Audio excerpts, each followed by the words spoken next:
Guys, എന്തൊക്കെയുണ്ട് വർത്താനം? അപ്പം ഞാനും ആളും കൂടെ ടോപ്പ് ഫ്രോണ്ട് ഷൂട്ടിന് വേണ്ടിയിട്ട് അങ്ങാടിപ്പുറത്ത് പോവാം. റെയിൽവേ സ്റ്റേഷനിൽ എത്തി വിശന്നപ്പോൾ ഞങ്ങൾ ബിസ്ക്കറ്റും ചായക്ക് വാങ്ങി. ബിസ്ക്കറ്റ് കണ്ടിട്ടാണ് തോന്നുന്നു പട്ടിക്കുട്ടി ഇങ്ങനെ നോക്കിക്കണ്ടായിരുന്നു അവിടെ ഉള്ളത്. പോരാ നേരത്തെ ഞാനൊരു ബിസ്ക്കറ്റ് കൊണ്ട് ഇട്ട് കൊടുത്തിട്ടാണ് പോകുന്നത്. എന്നിട്ട് ഞാൻ തിരുമാതാംകുന്ന് ക്ഷേത്രത്തിന്റെ പുറത്ത് നിന്നിട്ടൊന്ന് പ്രാർത്ഥിച്ചു.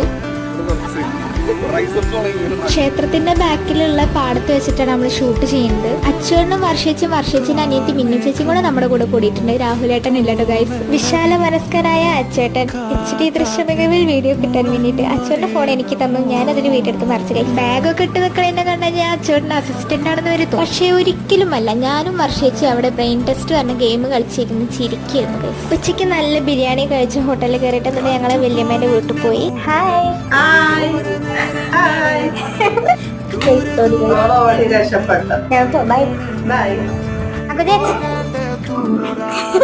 കോസ്റ്റ്യൂം ചേഞ്ച് ചെയ്യാനായിരുന്നു. അത് ചെയ്തു. ഇത് അവളെ ഭാവിയാണ്ടോ, ഓള് ഒളിച്ചെന്ന് കളിക്കാണ്.